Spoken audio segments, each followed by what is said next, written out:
لہذا کمال پرستی، کمال جوئی کا بھی کوئی معیار ہے، ہمیں معیار کے مطابق اپنے مرکز کو تلاش کرنا ہے۔ یہ ہے ظلمتوں سے نکال کر، اندھیروں سے نکال کر روشنی کی طرف لے جانے کا سفر۔ وہ جو اللہ کے ایام ہیں، جن ایام میں اللہ پہچانا جاتا ہے، اللہ جانا جاتا ہے، اللہ مانا جاتا ہے، وہ ایام کون سے ہیں؟ ان میں معصوم فرماتے ہیں وہ یوم اللہ یوم ظہور ہے، معصوم فرماتے ہیں وہ یوم اللہ یوم القیامہ ہے، مگر تیسرا دن سن لیجئے، معصوم فرماتے ہیں وہ یوم اللہ یوم عاشورہ ہے، یوم عاشورہ یوم اللہ ہے، جس دن اللہ مانا جاتا ہے۔ ایک بڑا مضبوط جملہ ہے، اللہ ان کی روح کو شاد کرے۔ اللہ ہے پر انگنت دلیلیں ہیں، کتنی دلیلیں چاہیے؟ اللہ ہے پر انگنت دلیلیں ہیں، مگر سب سے بڑی دلیل اللہ ہے پر عصر عاشور حسین کا اطمینان۔ یہ اللہ ہے۔ رخسار سرخ ہو رہے تھے امام حسین کے، رخساروں کی سرخی اطمینان قلب کی علامت ہے، چہرے کا پھیکا پن اضطراب کی علامت ہے، اور یہ رخساروں کی سرخی اور بڑھتی چلی گئی جب میرے مولا نے لاشوں پر لاشیں اٹھائے۔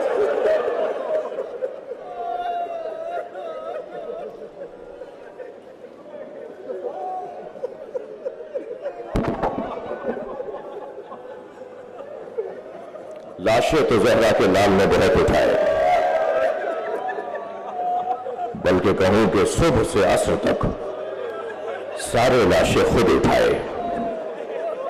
اگر کوئی بڑھ کے کہتا تھا نا کہ یہ غلام ہے تو فرماتے تھے یہ میرا مہمان ہے۔ ہر لاشا خود اٹھایا، امامہ کھل کے گردن میں آ گیا تھا۔ بعض جوان بچے سوال کرتے ہیں کہ آپ مصائب پڑھتے وقت علماء امامہ کیوں اتار دیتے ہیں، خطبہ کلاه کیوں اتار دیتے ہیں؟ اس لیے کہ اب بات وہ ہو رہی ہے کہ جس کی بات ہو رہی ہے اس کے سر پہ امامہ نہیں تھا۔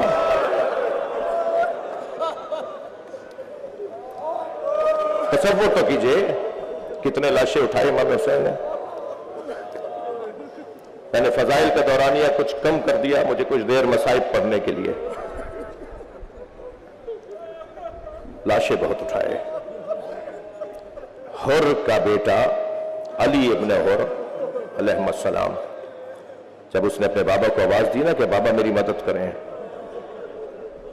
گرز لگ چکا تھا، گھوڑے سے گر گیا تھا، تو اولاد والوں جان سکتے ہو، جانتے ہیں نا کہ اگر اس حالت میں اولاد ماں باپ کو پکارے تو وہ جو بستر پہ لیٹا باپ ہوتا ہے نا، وہ کم سے کم بستر سے گر کے بتاتا ہے کہ بیٹا میں اتنا کر سکتا تھا۔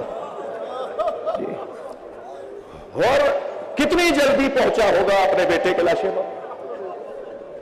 ایک مرتبہ دل کی دھڑکنیں بڑھ جاتی ہیں کہ جب ہور پہنچا تو کیا دیکھا، حسین لاشیں اٹھا چکے۔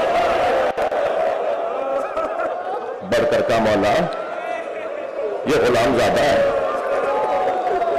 امام نے فرمایا ہور جوان کی میت باپ نہیں اٹھاتا۔ اللہ اکبر، کیا قاعدہ دیا میرے مولا نے؟ فرمایا جوان بیٹے کی میت باپ نہیں اٹھاتا۔ عزیزانو، رونا اسی کا ہے جس نے لوگوں کے مجاہدوں کے بیٹوں کے جنازے اٹھائے، تو جب علی اکبر کا لاشا اٹھایا، اجرکم اللہ اجرکم اللہ۔ آپ کی آواز بلند ہے، جو جہاں بیٹھا ہے اپنی آواز کا آزاد رکھے گا۔ جس کے مذہب میں رونا چاہے ذہن تکلف کر کے نہ روئے۔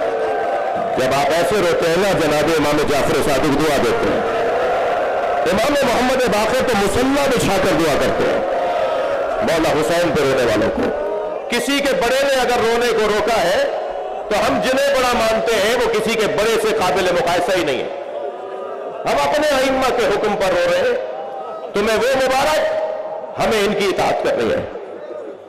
میرے مولا نے لاشیں بہت اٹھائی، مگر 4 لاشوں پہ حسین ہوئے بہت۔ زبان پہ شکر کے کلمات، زبان پہ شکر کے کلمات اور آنکھوں میں آنسو. عجیب جامع الازداد ذات ہے ادھر آنا جی. انسان کامل نہیں ہے، انسان اکمل ہے. اور جو جتنا بڑا انسان ہوتا ہے اس کا دل اتنا ہی نرم ہوتا ہے. امام نے لاشیں بہت اٹھائے مگر 4 لاشیں صرف نام لے رہا ہے. جو جہاں بیٹھا ہے اپنے تصورات کو ذرا کربلا لے جائے. تو پہلا لاشا جس پر امام بہت روئے وہ حضرت قاسم کا لاشا. مجلس میں اللہ نہ کرے کوئی بیوہ بیٹھی ہو اور اس بیوہ کے کوئی بچہ بھی ہو. میں آپ سب سے کہوں گا سلام کریں بی بی ام فروا کو. کیا شیر دل بی بی ہے، کیا جگر ہے اس خاتون کا. جب امام لاشا لے کر آئے نا، میں نے ابھی ایک جملہ اپنے وطن کے ایک شہر میں کہا، بہت دیر تک ایک جوان روتا رہا. میں چاہ رہا ہوں وہ جملہ یہاں بھی کہہ دوں. یہ واحد لاشا ہے جو ایک جگہ سے نہیں ملا.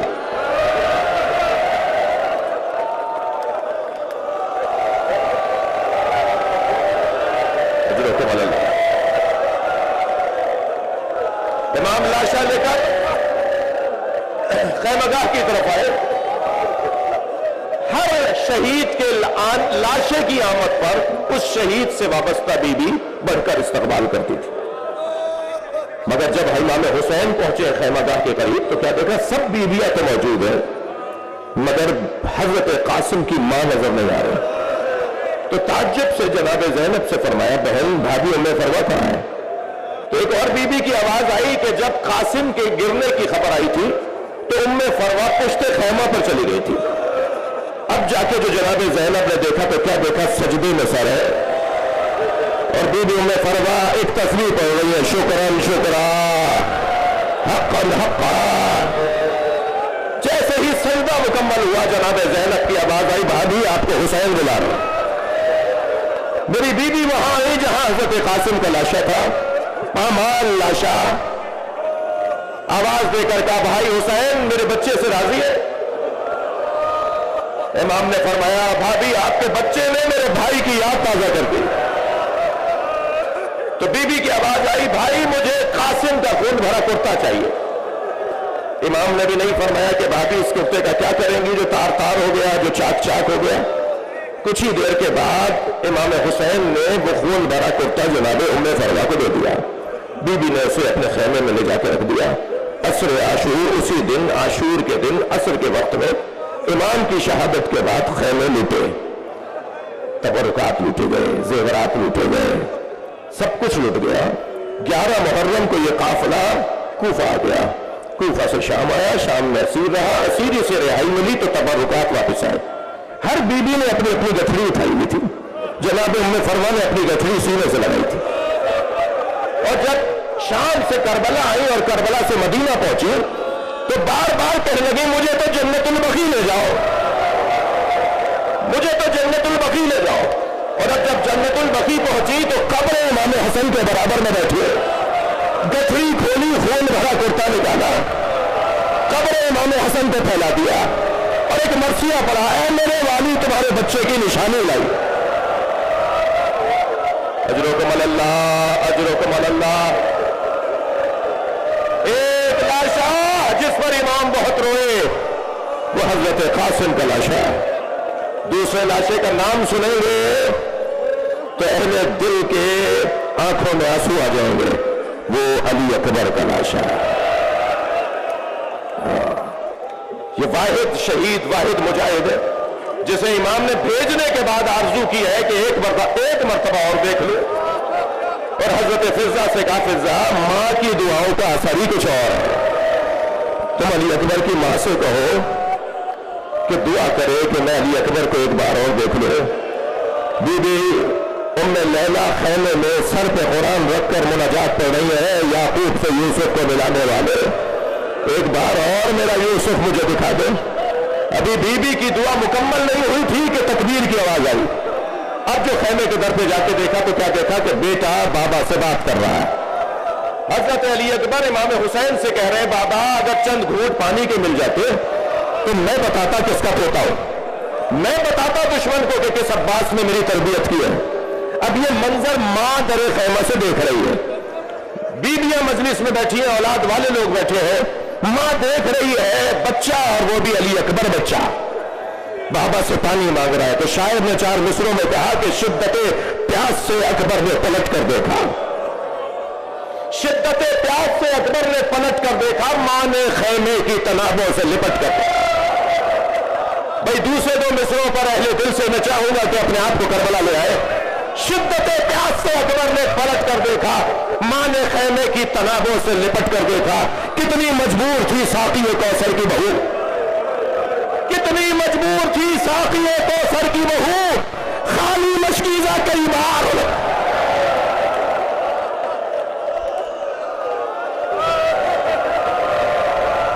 اجرکم اللہ۔ یہ دوسرا لاشا جس پر امام کی آنکھوں میں آنسو رہے، تیسرے لاشے کا نام بتا دوں گا، اور وہ لاشا ہے عباس کا لاشا۔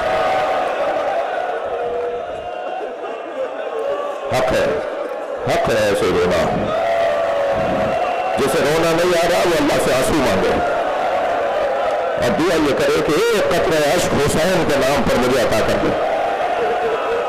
ہماری ساری عبادتیں اگر اس کا کوئی ضامن ہے تو یہ آنسو ہے۔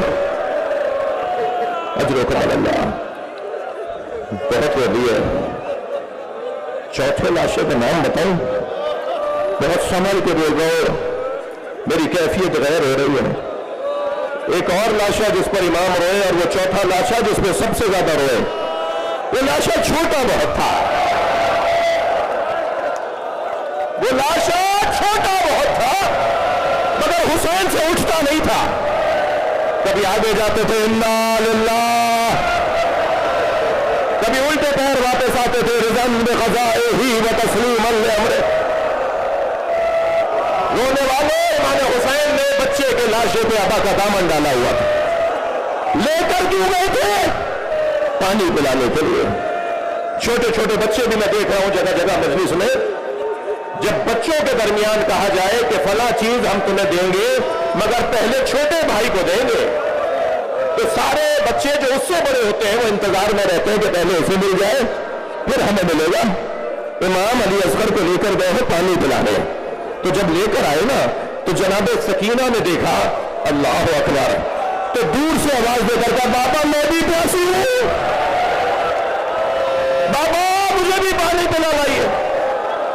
حسین کیا بتائے کیسا پانی پلایا؟ لکھنؤ کی تہذیب ازا بر صغیر میں عزادار خاندان، ماتمی خاندان، ذاکروں کی اولاد ہو۔ ابھی چند سال پہلے ایک جوان 6 محرم ایک جوان میرے پاس آیا، کہنے لگا مولانا میں مچھلی خرید کر لایا۔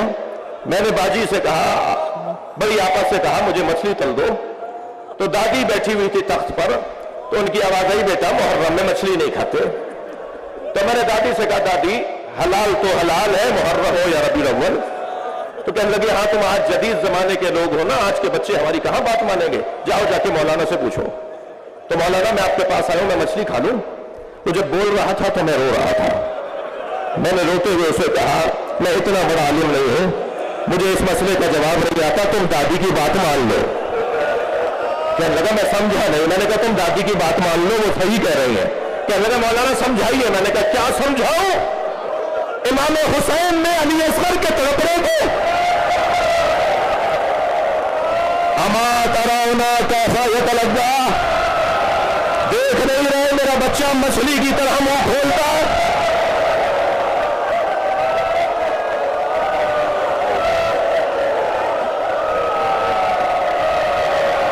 امام زمانہ کو بلائیے آج کی مجلس میں، مولا یہ آوازیں آپ کو یاد کر رہے ہیں، آ جائیے آپ کو پرسہ دے، آ جائیے آپ کے ساتھ کربلا چلے۔ وہ سرخ پرچم جو آپ کے جد کے مزار پر حسین مولا کے مزار پر لگا ہے، اسے اتار کر آپ کے ساتھ آپ کی حمایت میں، آپ کی اطاعت میں زندگی گزارے۔ عزادارو، حسین مولا نے علی اصغر کا لاشا دفنا دیا،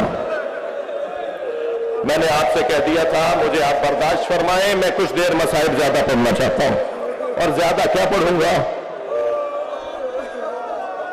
زیادہ کیا پڑھوں گا، مگر اتنا مجھے یقین ہے کہ جب ایسے آوازیں بلند ہوتی ہیں تو ان جوانوں سے کہہ رہا ہوں کسی کو کوہنی نہ لگ جائے، ان بچوں سے کہہ رہا ہوں کسی کو دھکا نہ لگ جائے، کیا معلوم کہ یہی بیچ میں امام سجاد بیٹھے ہیں۔ میں بیویوں سے کہوں گا ذرا احترام رہے، جناب زہرا اپنی بیٹی کے ساتھ آتی ہے، اور جب سکینہ بی بی دادی سے کہتی ہے دادی ایسے کیوں رو رہے ہیں، تو بی بی بتاتی ہے یہ تمہارے بابا پہ رو رہے ہیں، اور حدیث کا جملہ یہ ہے کہ فی یدہا خرقۃ، جناب زہرا کے ہاتھ میں رومال ہوتا ہے، تسم دموع الباکین، جس میں رونے والوں کے آنسوؤں کو جمع کرتی ہے۔